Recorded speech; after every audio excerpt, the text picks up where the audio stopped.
Hey there, folks. Today I'll show you how to manipulate people better. Stick around till the end for some valuable lessons. When someone asks you a question and you don't want to answer it, here's the manipulation technique you can use. It's called the false answer technique, and it simply involves asking yourself a question and answering it to give the impression that you've responded to the person's question. Let me give you a very simple example. Let's say I'm talking to someone and they asked me if I cheated on my girlfriend instead of answering yes or no, knowing that the answer would embarrass me and put me in an uncomfortable position. If I did cheat, I would say to the person, if you're suggesting that I'm a cheater, I'm not a cheater. So the answer is no. In this case, there are two types of people. The first type may not realize what I'm doing and will continue. The second type may be suspicious, and to prevent them from realizing that I didn't actually answer their question and pointing it out, I would immediately ask them a question that diverts the conversation away from the topic. I would say something like, "But wait, what are you really trying to say here? Does that mean you don't trust me in some way?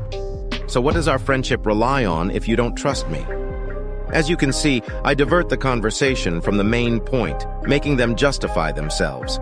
By repeatedly shifting the focus, I ensure the original question is forgotten. This approach helps in situations where you don't want to answer a question. Ask another question and answer it yourself. If they don't realize, continue the discussion. If they catch on, redirect with an awkward question. And guess what? This technique is legal. Technique number 2. Persuading someone to agree with you is like a secret skill. Imagine you want your friend to agree with you about something. Well, you can use a kind of mind trick to make that happen. It's like offering them a sweet deal that's hard to resist. Here's how you do it. First, you make your friend an offer, something that benefits them. Maybe you're trying to convince them to go see a movie with you. So you tell them it's a fantastic film they'll love, and they won't want to miss it. Next, you focus on the good stuff. You explain all the fun they'll have at the movie. The thrilling plot, the awesome actors, and the fact that it's the latest blockbuster. Now remember, nothing's perfect. Even great movies have some tiny flaws, like maybe it's a bit long or it's at a theater that's a bit far away. But you don't dwell on these things.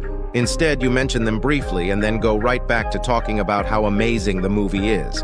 And here's where the magic happens.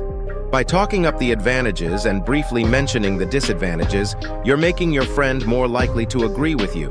It's like they're falling into a friendly trap that you've set, but it's a trap that feels good. What's interesting is that most people don't realize they can do this. It's a bit like a hidden superpower. But you know who's an expert at this?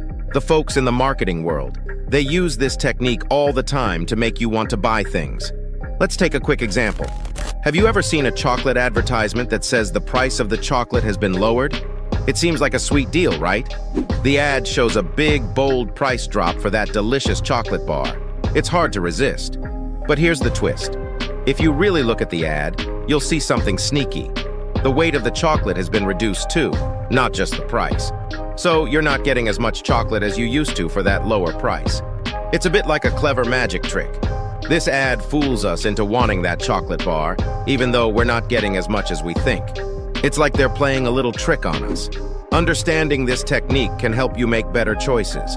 Whether it's agreeing with a friend, making decisions in your everyday life, or not falling for the marketing tricks, knowing how this mind game works gives you the upper hand. It's not just about buying. Subscribe to my channel